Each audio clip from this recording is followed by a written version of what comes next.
Nós vamos conversar hoje sobre meditação e saúde emocional. E eu convidei o professor Dr. Roberto Cardoso. Gente, ele é um dos profissionais mais conceituados em meditação aqui no Brasil e quizá no mundo também. Agora eu vou apresentar formalmente. É uma honra, é um prazer tê-lo aqui no nosso perfil. Pessoal, gente, vocês não têm noção de quem é o professor Dr. Roberto Cardoso. Primeiro, eu vou começar a explicar que ele é médico obstetra, ele é doutor em ciências pela Unifesp, ele é o organizador do curso de facilitadores de meditação também da Unifesp, autor do livro Medicina e Meditação. Começa por aí. Só que agora, aí eu já vou começar a apresentar e já começar a fazer as perguntas, viu, Roberto? Pessoal, é o seguinte, a forma operacional da meditação, né, a forma operacional de meditação que foi feita pelo Dr. Roberto Cardoso foi reproduzida e reconhecida pelo NIH, que é o National Institute of Health, e também pela Agency for Healthcare Research and Quality. Roberto, explica para a gente, para quem não sabe, a importância desse reconhecimento da forma operacional da meditação. Bom dia, obrigado pessoal por ter esperado e obrigado pelo convite, Miriam. A meditação ela pode ser entendida como um estado ou como uma técnica. Ela não deixa de ser um estado também. Só que você tem muita dificuldade de descrever o estado. É muito gostoso falar sobre estado, é um deleite conversar sobre estado.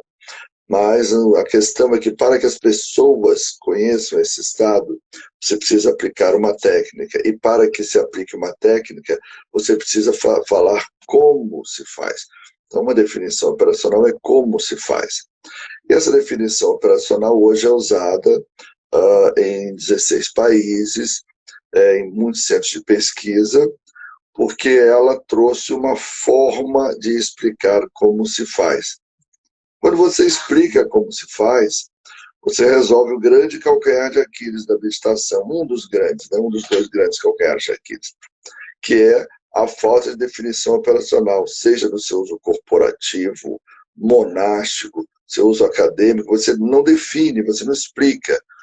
Então, a importância, na verdade, de você ter essa definição operacional vem de explicar como ela é feita, e a Agência de Qualidade, Pesquisa e Saúde americana, ela entendeu que essa seria a melhor forma de definição operacional que existe de meditação, do ponto de vista de intenção de pesquisa e intenção de uso em países.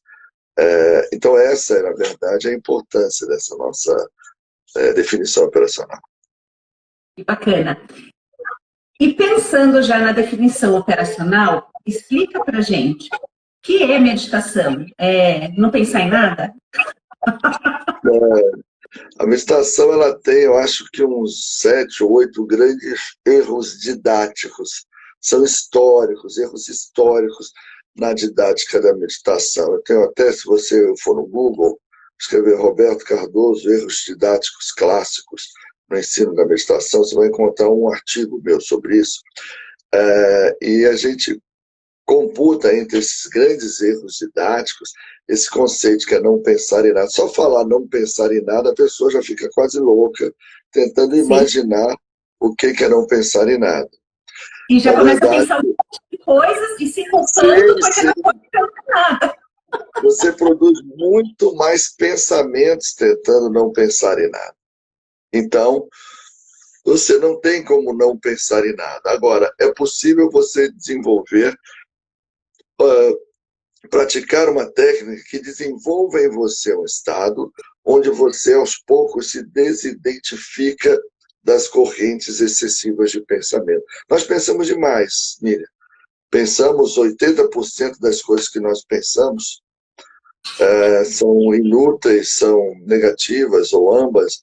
Então, se você escrever tudo que você pensou num caderno durante o dia e entregar para alguém, você é internado imediatamente. Então, a questão é como não se identificar com isso. Então, na verdade, meditação não é pensar em nada. Meditação envolve uma técnica, envolve uma autoaplicação dessa técnica, e tem dois componentes técnicos básicos, que são âncora e relaxamento da lógica. A âncora é algo para o qual você volta a sua atenção, ou intenção, ou energia, durante a prática. Então, você tem uma âncora, pode ser a sua respiração, pode ser a pronúncia de um som, pode ser uma fixação num ponto físico específico, tem várias âncoras. E o relaxamento da lógica é manter uma sutil atenção simultânea ao envolvimento eventual em sequência de pensamentos. Então, 98% a 99% da sua energia está em focar na âncora e 2% em perceber em que você está pensando, mesmo que seja um pensamento relativo a, estou conseguindo, está legal. Mesmo assim, quando você se pega envolvido numa sequência de pensamentos, você vai embora, solta a âncora. Então, nesse momento que você se percebe envolvido na sequência de pensamentos, você solta a sequência de pensamentos e gentilmente retorna para a âncora. No começo, com âncoras mais robustas, mais concretas, isso está muito próximo dos exercícios de concentração.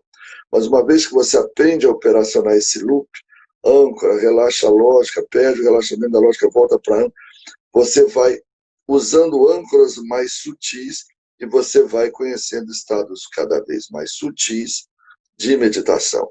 Então, a meditação envolve esse esforço técnico. Aí, esse esforço técnico gera alterações cerebrais que te levam a um estado. Por isso, a gente não fala em estado, a gente fala em técnica para que você vá a esse estado. Entendi. E como começar a meditar? A pessoa nunca meditou, não sabe por onde ela começa. Qual seria o melhor caminho? Eu tenho vários textos, se você entrar no meu site, é o robertocardoso.net, não é .com, robertocardoso.net, você vê muitas explicações e muitos artigos e textos sobre meditação. E também tenho vídeos e artigos que ensinam, e o meu livrinho também, que chama-se Medicina e Meditação. Basicamente, você precisa ter uma âncora, e aí, no momento em que você determina uma âncora, e geralmente é um instrutor que te ajuda nesse primeiro momento, essa âncora determinada, você joga toda a sua atenção, sua intenção, sua energia nessa âncora, e mantém esse sutil movimento de sequência de pensamentos. Vamos imaginar que a sua âncora seja a sua própria respiração. Então, o que você faz? Você mantém toda a sua atenção na respiração, no ato da respiração. Pode ser intervindo nele ou não intervindo nele. Então, no momento que você está totalmente envolvido no ato da respiração, você daqui a pouco se pega pensando, puxa, daqui a pouco eu tenho uma live com a Miriam. Vou ter que entrar lá no Instagram, estar com a Miriam. Quando isso acontece, você afastou-se da consciência da respiração. Você solta, gentilmente retorna a consciência à respiração e assim sucessivamente.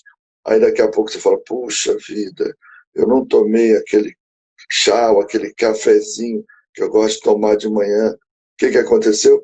Você foi levado de novo por uma sequência de pensamentos.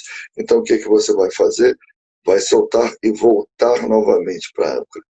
Essa repetição desse loop, âncora, aí você se envolve na âncora, tende a fazer o que a gente apelidou de relaxamento da lógica. Perder esse relaxamento da lógica. voltar novamente para a âncora, sucessivamente, é o que se chama tecnicamente de meditação. Outra coisa é o estado que você atinge a partir desta técnica. Isso é uma outra conversa. Assim, a pessoa que nunca meditou, qual é o tempo recomendado para que ela comece? Olha, tem uma grande polêmica aí, né? Alguns dizem que você deve fazer um tempo grande para que o aprendiz acabe entrando no estado modificado de consciência e veja que isso funciona. Outros dizem que não, que isso gera muita desistência. Então fala, olha, começa com 1 minuto, depois passa para 2 minutos, depois de uns dias, depois para 3 minutos, que é outra estratégia. Tem bons instrutores que usam essa estratégia. O nosso grupo, ele pede que você faça mais que 10 minutos. Então, porque nós sabemos que até 10 minutos, a maior parte do relaxamento psicofísico, ele acontece na meditação passiva, ele acontece simplesmente pelo parar do corpo, pelo alinhar do corpo, pela respiração calma. E só depois de 10 minutos é que começa a haver o estado da técnica propriamente dita. As alterações cerebrais que a técnica traz, elas começam de fato a acontecer. Então, nós geralmente, nosso grupo pede para meditar pelo menos 15, mínimo 15, no máximo 20 minutos, para não esgotar e não gerar desistência. Então, nós falamos entre 15 e 20 minutos por dia. O importante, na minha opinião, isso é uma opinião muito, não é um consenso, é você passar dos 10 minutos. Passar dos 10 minutos é importante. Existem algumas alterações cerebrais que acontecem que precisam de um tempo para acontecer. Um monge que medita 30 anos, 8 horas por dia, nele isso acontece em 9 segundos, em 10 segundos, mas num praticante de meditação, que não está na vida monástica, de uma grande cidade do século XXI, ele precisa de 10 minutos, ou mais do que 10 minutos, para que isso aconteça. É possível começar sozinho, para quem é iniciante? Sim, é possível começar sozinho. O que é mais importante é você conter a sua ansiedade. Eu sei que é difícil, porque você vai meditar para diminuir a ansiedade. Eu já estou te pedindo para não ficar ansioso antes mesmo de começar a meditar. Mas é interessante você entender bastante o que é a definição operacional, o que não é meditação. Todas as coisas que eu vou falar agora, você acha um texto meu sobre isso, pesquisando lá no meu site. O que não é meditação, depois o que é meditação, o que é a definição operacional, o conceito de âncora, o conceito de relaxamento da lógica, dúvidas iniciais do principiante. Tem texto de livre acesso meus de todos esses tópicos que eu estou falando. Uma vez que você entendeu isso, aí você pode sim começar sozinho, aplicando esse loop operacional de ficar no foco, se perceber saindo, voltar, se perceber saindo, voltar, sempre com muita gentileza. O instrutor ajuda muito, né? O instrutor geralmente te ajuda demais, te bota aí um bom instrutor, é claro, te bota aí 3 meses na frente, pelo menos, então ele ajuda demais. Mas à medida que você aprendeu a meditar, o instrutor vai se tornando cada vez menos necessário. O maior risco de quem medita sozinho não é nem não conseguir meditar. O maior risco, na minha opinião, é você achar que está meditando sem estar. E aí você faz viagens, você fala, que lindo, olha, quando eu medito eu faço cada viagem legal, ou seja, você deixou a sua mente tomar conta e te conduzir totalmente, você não fez um relaxamento da lógica e acha que aquela viagem é meditação. A meditação não é uma viagem. O estado meditativo não é um espetáculo pirotécnico. O estado meditativo é um estado de muito centramento, muito natural. A sensação é muito mais de naturalidade, de ter estado sempre ali, do que de conhecer algo espetaculoso ou muito diferente. É muito fisiológico. Entendi. E quais são os benefícios da meditação para a saúde emocional? Ah, são muitos, Miriam. Eles acontecem, a meditação geralmente, ela tem efeito a médio e longo prazo, a maior parte dos benefícios, né? A meditação é uma coisa que vai transformando você de uma forma muito efetiva, de uma forma muito duradoura, porém lentamente. Ah, então, existem benefícios que acontecem logo no começo e outros mais para diante. A primeira coisa que você percebe é uma melhora da atenção. As técnicas de principiantes, principalmente, estão muito perto da concentração, estão com um pé na concentração e outro na meditação. Essas técnicas aumentam muito a atenção. A atenção, ela te traz uma capacidade de foco maior. Você consegue ler, se você não conseguir ler uma página inteira de um livro sem se distrair, você começa a conseguir. Então, é assim, em 2 semanas, você já começa a perceber que o seu foco melhorou bastante. Você também percebe, conhece alguns estados de relaxamento que às vezes você não conhecia. Então não é incomum a pessoa dizer, olha, nossa, eu não sabia que eu era capaz de relaxar esse ponto. Isso também é uma coisa muito legal. Você também reduz um pouco a sua reação a eventos que te perturbam. Eventos que te irritam continuam te irritando, mas depois assim de um mês e pouco, eles te irritam um pouco menos e por um pouco menos de tempo. Então você reverbera menos, rumina menos e se irrita um pouco menos com aquilo ali. Com o tempo, aí quando você vai falando em 6 meses, 1 ano, você começa a ter um estado sereno um pouco mais mantido e você começa a ter uma percepção social. As pessoas falam, nossa, a Miriam está bem diferente, ela era mais agitada, engraçado. Então, essas coisas começam a formar uma percepção externa de benefício. É uma coisa bastante interessante. Você tem que ter muito cuidado para não ficar metida besta aí nesse momento, porque aí se você seguir depois de uns 2 anos em diante, você começa a ter uma alteração de traço de personalidade, não de estado. Isso é muito interessante. Você às vezes está no estado ansioso, ou no estado depressivo. Outra coisa, a sua personalidade. Você já ser uma pessoa mais elétrica ou mais tristinha. É o chamado traço. E o que parece, há estudos que mostraram que depois de uns 2 anos a meditação começa a mudar traço de personalidade. Você fica num traço menos ansioso ou num traço menos depressivo. A meditação é engraçada que ela modula, ela regula. Isso aqui é muito legal. Ela não abaixa a pressão, ela abaixa a pressão do hipertenso. Ela não diminui cortisol, ela diminui cortisol de quem está com cortisol elevado. E do ponto de vista emocional, isso também acontece. Ela regula. Uma pessoa muito agressiva, ela passa a ser menos agressiva. Uma pessoa muito passiva, ela começa a ser mais assertiva. Então, essas mudanças que acontecem a partir de 1 ano e meio, 2 anos, elas são mudanças de regulação, de harmonização de traços de personalidade. E isso é muito legal. Isso é muito Sim, forte. sim, é muito forte mesmo. Assim, embora você já falou um pouquinho, mas eu queria que você falasse um pouquinho mais, porque muita gente tem a dúvida de que a gente só deve meditar quando está estressado. Faz sentido só meditar quando está estressado? Não, não. Quando você medita, você ativa uma circuitaria neuronal no cérebro, que é muito, muito complicada para eu falar aqui, e nem eu mesmo que estudo muito, sei de cor citar toda a circuitaria. Eu sou que nem o Krebs. Você sabe que o Krebs, que fez o ciclo de Krebs, ele ganhou um prêmio, e aí ele foi dar uma aula sobre o ciclo dele, o ciclo de Krebs. E aí ele pegou um giz, foi ao quadro, abriu um papelzinho, para olhar no papelzinho o ciclo de Krebs para desenhar.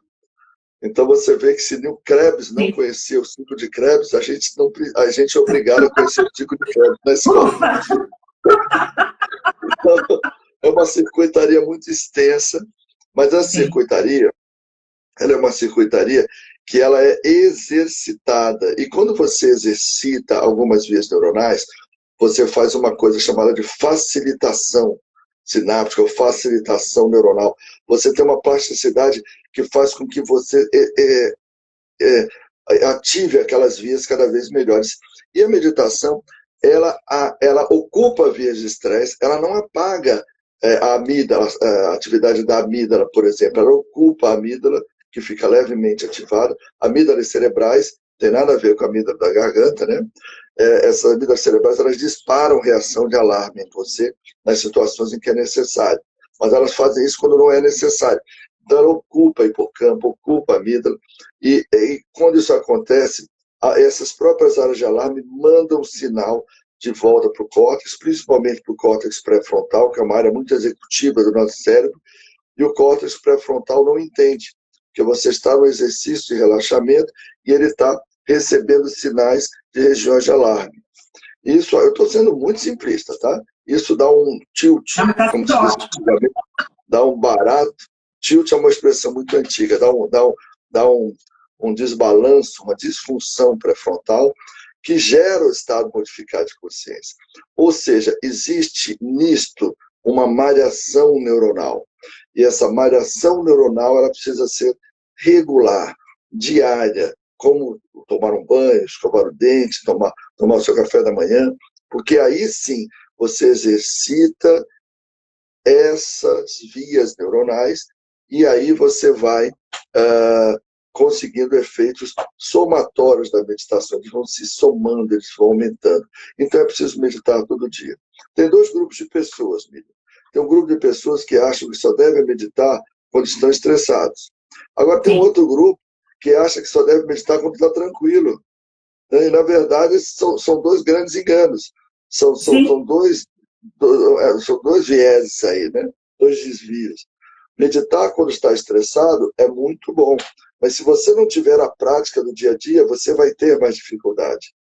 E achar que está meditando só no dia que está tranquilo também é um engano, porque no dia que você acha que não dá para meditar, nossa, hoje não dá para meditar, esse é o dia que você mais precisa meditar. Se você acha que está muito difícil para você meditar, está muito difícil encaixar a meditação no seu dia a dia, isso significa que você precisa meditar. Roberto, isso é tão importante porque eu falo isso para os meus pacientes. Eu falo exatamente isso. Se você acha que você não tem 20 minutos para meditar, é sinal de que você está precisando de 40. E essa pergunta foi de propósito, porque meus pacientes, eles falam, eu pergunto da meditação, e eles falam, mas eu não estava estressado. Eu falo, não precisa esperar ficar estressado para meditar. A meditação é uma prática, e foi muito bacana que você falou coisas que eu falo, lógico, aprendi também com você, que é uma prática, né? Assim como escovar os dentes, a gente ter esse cultivo, né? E deixa eu te perguntar, em termos de operacionalização, voltar para a âncora, relaxamento da lógica, para mim é muito claro, né? Na teoria parece fácil. Tem algum macete para voltar para a âncora e relaxar a lógica na prática? Tipo, na teoria, super claro, mas eu quero entender na prática. Sim. A meditação, ela é uma prática regular, como a gente falou, né? Quem acha que medita só no dia que está estressado é porque vê a meditação como uma pílula. E a meditação é o oposto da pílula. A meditação é um retorno a uma fisiologia natural. A gente chama tecnicamente homeostase. Ela traz a homeostase, né? Então você precisa tirar a visão de pílula. Ela não é aquele negócio que você toma quando está nervoso. Ela é uma prática homeostática.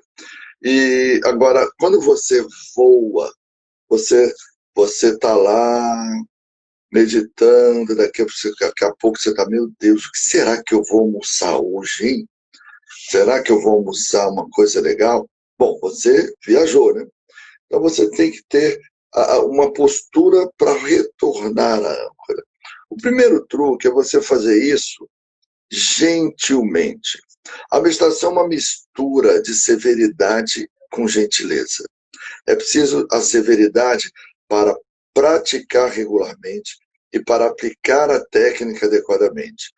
Mas na hora que você senta numa técnica passiva, por exemplo, e começa a praticar, você precisa de gentileza, de compaixão. Com quem? Com você mesmo. Então, quando você se percebe pensando no almoço, de daqui a pouco ou de mais tarde, você vai fazer o quê? Você não vai controlar o pensamento, matar, sufocar, impedir, dominar. Não, esses são verbos que induzem a lógica. Você não tem como dominar sem fazer um plano de domínio. Então, seu lobo lógico executivo ele é intensamente ativado. Você precisa soltar, largar, deixar ir embora. Como um balão de gás que você abre a mão e ele voa, você solta o pensamento, entrega, solta, larga, deixa ele embora e gentilmente volta para a âncora. Então esse é um macete muito importante. A forma de você fazer, a atitude, na verdade, com que você faz isso. E um outro macete é que coisas legais, ideações positivas, autoelogios, tudo isso também é corrente de pensamento. Então, se você começar, agora eu consegui, agora foi, agora vai, eu sempre sou um cara meio especial, tô sentindo alguma coisa, solta, larga, deixa ele embora, volta para a âncora, repetidamente, quantas vezes forem necessárias. Então, esses dois macetes, a gentileza em soltar e não cair na pegadinha das ideações positivas, ajudam muito quem está começando a meditar. Nossa, isso é ótimo. Muito, muito. Essas definições claras, né? Eu sempre falo isso. Toda vez quando a gente consegue entender com definições, fica mais fácil para a nossa prática, né? Isso é muito bacana, muito importante. Escolher uma música também faz diferença? Olha, a música, ela não faz parte da definição operacional de meditação, mas ela não é uma coisa proibida no momento de meditação. Qual é a parte boa e a parte ruim da música na meditação?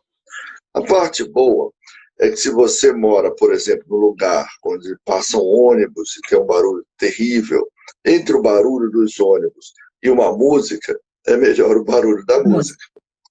Qual é a pegadinha que você tem que ter?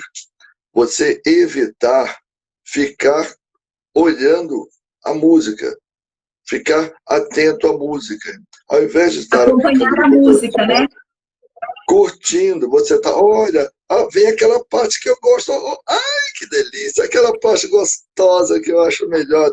Essa música é boa demais, gente, que música legal. Tudo isso é sequência de pensamento. Então você tem que ter muito cuidado. Se ela for uma coisa absolutamente de fundo, ela pode te ajudar. Outro recurso que você tem, para quem gosta de música, eu gosto de música, é jogar uma música antes da prática e depois da música deixar seguir um silêncio. Isso é uma coisa muito legal.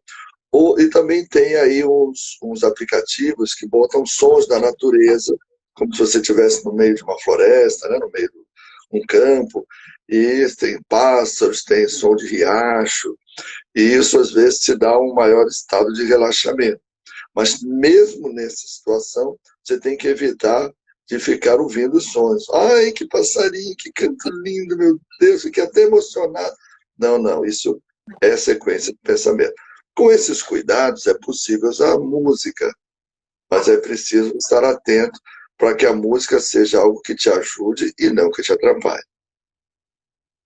Mais uma pergunta aqui. Pessoas com diagnóstico transtorno bipolar, TOC, TDAH, conseguem meditar?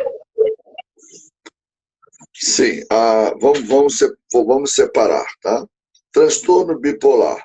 Se você não está em crise, é possível meditar.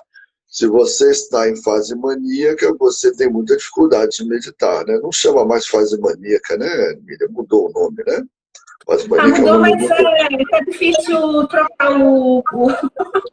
Não, mas dá para entender, né? Se Sim. você está hiperacelerado, é muito difícil meditar. Você pode eventualmente fazer até algumas meditações ativas. No meu livrinho tem uma descrição de técnica ativa para você ver como é que você pode meditar caminhando, por exemplo. Quando você está em estado depressivo, depende do nível do estado depressivo. Depressões leves e moderadas, elas são muito beneficiadas por meditação. A depressão muito grave, aquela depressão que você interna, aquela depressão que você diz, olha, você ganhou o prêmio da Mega Sena acumulada das últimas 40 semanas, a pessoa não mexe o músculo do rosto assim. Essa Uhum. depressão, eu estou brincando, mas para dar uma ideia dessa intensidade, esse nível de depressão muito alto, ele pode trazer na meditação um risco. Assim como distúrbios psicóticos e esquizofrênicos também. É interessante que nos distúrbios psicóticos você tenha pelo menos aí um ano sem surto, pelo menos 6 meses com a medicação bastante equilibrada, porque tem isso, né? Encontrar a medicação, como é a melhor medicação, até ajustar a medicação, 6 meses de uma dose bem ajustada, aí com o instrutor, e nesses casos surgir o instrutor é interessante. No TDAH, a meditação eu acho muito útil, ela é muito útil e por mais dificuldade que a pessoa possa ter no começo, eu acho que ela pode trazer um grande benefício para quem tem déficit de atenção. O déficit de atenção hoje, na minha opinião, é uma pandemia maior do que o vírus chinês. É muito maior. Nós temos uma pandemia de déficit de atenção, é porque a gente não percebe. A, a mais perigosa pandemia é a que você não percebe. A Não percebe. pandemia do a pandemia dos assassinatos, que matam muito mais do que o vírus chinês, a pandemia de pessoas que morrem de fome, que morrem mais do que com o vírus chinês, e a pandemia do déficit mundial de atenção. Essas pandemias são mais perigosas. Então, eu acho que a meditação ela vem para a cura de uma pandemia e para uma nova consciência de fato. O toque, que foi outra pergunta, no toque você tem um benefício muito claro da meditação a partir de 3 a 6 meses.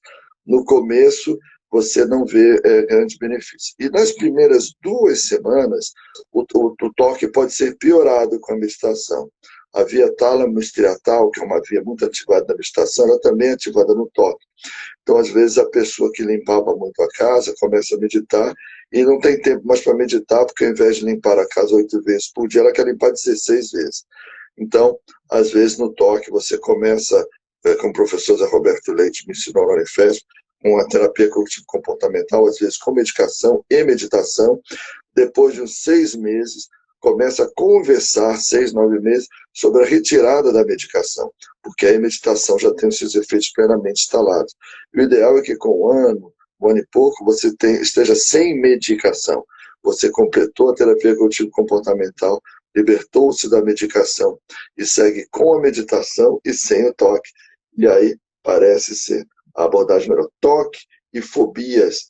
A meditação entra desde o início, mas ela vai ter efeitos em 3 a 6 meses depois, porque são vias de disparo muito rápido. Então, você precisa ter um exercício da circuitaria muito robusto para se sustentar diante desses disparos muito acelerados das circuitarias neuronais que são ativadas em situações como toque e como fobia. Ótimo. Roberto, muito obrigada pela aula. Que contribuição para... Obrigado. Nossa, Obrigado. eu fico só assim, ouvindo. Eu agradeço muito, agradeço a sua amizade, a sua confiança, admiro muito o seu trabalho, vi você lá no início, né? Naquela empolgação, naquele ano, no início, tudo são dúvidas, né? Um autor uma vez falou que quando você escreve um livro ou começa uma carreira, é como contar uma piada e esperar uns 2 anos para saber se as pessoas vão rir ou não. E é mais ou menos assim. Eu vi você começando a contar a sua piada, na verdade, começando a sua carreira sem saber de nada, mas e muita coisa aconteceu. Hoje você participou de mais de 20 livros como autora ou coautora, você tem seguidores em uma quantidade grande, mas uma coisa não mudou, que foi a sua energia, seu brilho nos olhos, sua vontade de ensinar mais, de ajudar mais pessoas. Então, agradeço pela sua confiança e parabenizo você pelo seu trabalho.